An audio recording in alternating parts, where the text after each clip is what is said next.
છે અમરેલીમાં મેઘ મહેર બાદ નવા નીર આવ્યા. નદી ડેમમાં નવા નીરનું આગમન થયું. લાઠીની ગાગડીયો નદી પરના આહલાદક દ્રશ્યો સામે આવ્યા છે. આકાશી મહેર બાદના આકાશી દ્રશ્યો ટીવી સ્ક્રીન પર આપ જોઈ રહ્યા છો. લાઠીથી લીલિયા સુધીના 30 ચેકડેમ પણ છલકાયા છે, તો ડેમમાં 1500 કરોડ લીટર જેટલું પાણી પણ ભરાયું છે.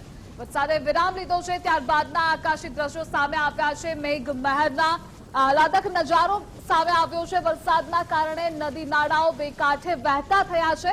અનેક ચેકડેમ પણ ઓવરફ્લો થયા છે, તો નવા નીરની આવક પણ નદીઓમાં વરસાદના કારણે થઈ છે.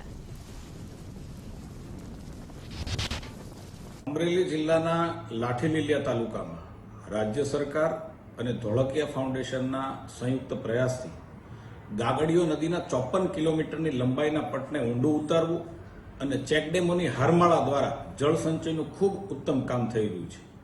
લીલિયા તાલુકાના ભેસાણ અને બોડિયા ગામે પ્રથમ વખત જ 6 કરોડના ખર્ચે બનેલા બંને ચેકડેમો આજે છલોછલ પૂર્ણ રીતે ભરાયા છે. આ વિસ્તારના લોકો માટે નવી આશા જન્મી છે. જળક્રાંતિના આ કામ થકી આ વિસ્તારના રહીશો, ખેડૂતોના માટે ખૂબ મોટું કામ થઈ રહ્યું છે. પાણીના તળ ઊંચા આવશે અને ભવિષ્યમાં આ પાણીના કારણે ખેડૂતોના જીવનની અંદર એક નવો સૂર્યોદય થશે એવો ચોક્કસ મને ભરોસો છે.